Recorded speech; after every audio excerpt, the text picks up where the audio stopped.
রাজপথ মঙ্গলবার রাত্রে কিন্তু এক বিশাল আন্দোলনের সাক্ষী থাকলো স্বাধীনতা পরবর্তীকালে।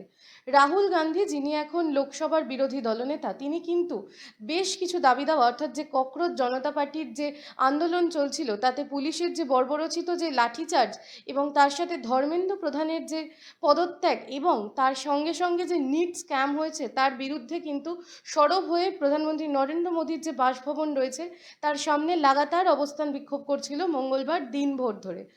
এই অবস্থান চলাকালীন কিন্তু দিল্লি পুলিশ বেশ তৎপর হয়ে উঠেছিল রাহুল গান্ধী, প্রিয়াঙ্কা গান্ধী, তার সাথে অখিলেশ যাদব সহ শয়ে শয়ে যে কংগ্রেস কর্মী সমর্থকরা ছিল তাদেরকে ছত্রভঙ্গ করার জন্যে। সকাল থেকে আন্দোলন চললেও তাদের সাথে দফায় দফায় কথা হলেও কোনো সুরাহা হয়নি বলেই কিন্তু রাহুল গান্ধীর তরফে জানানো হয়েছিল। তবে তারপরেও যত বেলা গড়াতে শুরু করে ততক্ষণে কিন্তু পুলিশ আরও রুদ্ররূপ ধারণ করতে শুরু করে।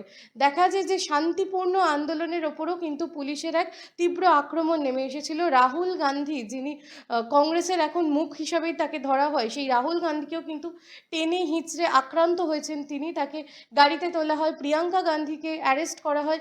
এছাড়াও হাজার হাজার কর্মী সমর্থক যারা ছিল তাদের মধ্যে বহু গ্রেফতার হয়েছিল।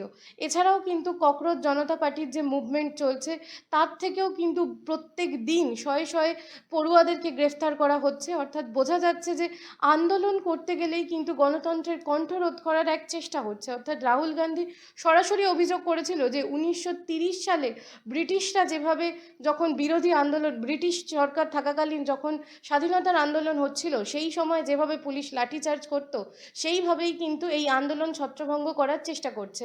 সোশ্যাল মিডিয়াতে কিন্তু এই নিয়ে বেশ লেখাও হচ্ছে, বিভিন্ন ফুটেজও কিন্তু ঘুরছিল সোশ্যাল মিডিয়াতে 1930 সালে ব্রিটিশের লাঠি চালানোর সঙ্গে দিল্লি পুলিশের তুলনা করে।